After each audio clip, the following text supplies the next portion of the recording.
வணக்கம் மக்களே. வாழைப்பளைக்க துபாயில் இன்னைக்கு சனிக்கிழமை மத்தியானம் பராசக்திக்கு ஏன் போகணுன்னு எல்லாரும் யோசிச்சுட்டு இருக்க, இன்னைக்கு சாப்பாட்டுக்கு நானும் நம்ம அண்ணனும் பச்சை பட்டாணி குழம்பா வெள்ளைப்பூடு குழம்பான்னு நடந்த விவாதத்தில் வெள்ளைப்பூடு குழம்பு வைக்கலாம்னு முடிவெடுத்து வெள்ளைப்பூடு குழம்பு வைக்க தயாராகிட்டோம்.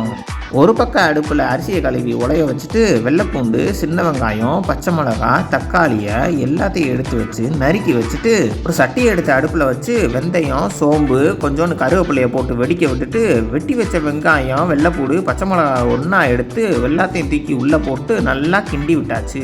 கொஞ்சோண்டு உப்பு, கொஞ்சோண்டு மஞ்சப்பொடி போட்டு நல்லா வதங்கினதுக்கப்புறம் ஒரு 4 கத்திரிக்காவை எடுத்து நல்லா 4 நாளாக நறுக்கி அது கூடயே வெங்காயத்துக்குள்ளே போட்டு நல்லா வதக்கி விட்டாச்சு.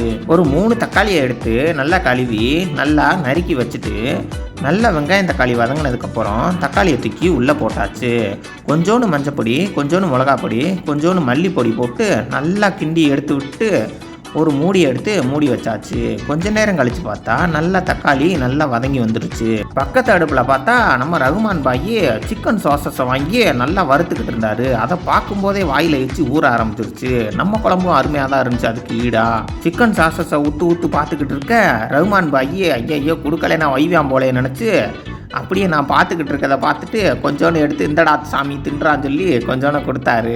நன்றி ரகுமான் பாயின்னு சொல்லிட்டு அப்படியே எடுத்து 2-3 பீஸை வாயில் போட்டு கொஞ்சோன்னு அள்ளிட்டு போய் தட்டில் வச்சுட்டு வந்துட்டேன். அப்படியே கொஞ்ச நேரத்தில் நம்ம குழம்பும் ரெடி ஆகிடுச்சு.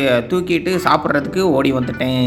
வெள்ளைப்பூடு குழம்பு ரொம்ப நாள் கழிச்சு இன்னைக்கு தான் மக்களை வைக்கிறேன். வச்சா அருமையாக இருக்குது மக்களே.